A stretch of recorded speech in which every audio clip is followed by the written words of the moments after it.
Well, the race for the White House is a knockdown, drag-out fight to the finish, with the nominees going toe-to-toe on the trail until the voters' final decision in November. And we're keeping score each week here in the title boxing ring with former prize fighter and political analyst Ed Rollins, who is also the co-chair of the Great America PAC, which Donald Trump is benefiting from. Good morning to you, Ed. Thank you. How are you? I'm doing okay.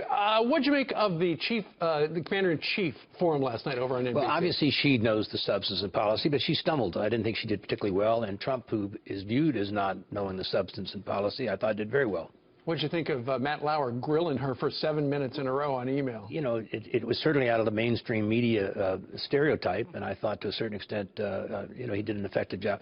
These analysts are going to have a big role, and especially in the debates as we move forward here. All right. So right now we're going to take a look at some of the sound bites from last night and the past week. The first one is, because we're in the ring, ladies and gentlemen, Hillary versus Trump on Libya. Again, she made a mistake on Libya. She made a terrible mistake on Libya. And the next thing, I mean, not only did she make the mistake, but then they complicated the mistake by having no management once they bombed you-know-what out of Gaddafi. With respect to Libya, again, there's no difference between my opponent and myself. He's on record extensively supporting intervention in Libya when Gaddafi was threatening to massacre his population. I put together a coalition that included NATO, included the Arab League, and we were able to save lives. We did not lose a single American in that action.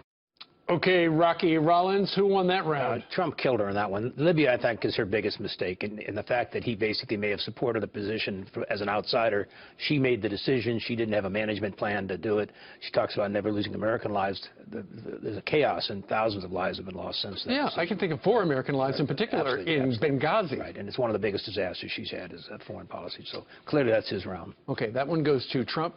Next up, Hillary versus Trump on foreign policy. People say, as an example, Russia, you know, Hillary likes to play tough with Russia. Putin looks at her and he laughs. Putin looks at Hillary Clinton and he smiles. Boy, would he like to see her. That would be easy. Because just look at her decisions. Look how bad her decisions have been. Virtually every decision she's made has been a loser. When it comes to fighting ISIS, he has been all over the map. He's talked about letting Syria become a free zone for ISIS. Look at the map, Donald. He's talked about sending in American ground troops. Not on my watch. That is not what we are going to do. Okay, who won that round? Well, I'm going to give that one a tie. They both kind of pushed and shoved a little bit, and I think to a certain extent it's sort of a charitable tie. This is not her great skill set in fighting this guy on one-liners, and so basically I'll give her a tie on this round. Okay, now let's talk dirty laundry. Hillary versus Trump on scandal.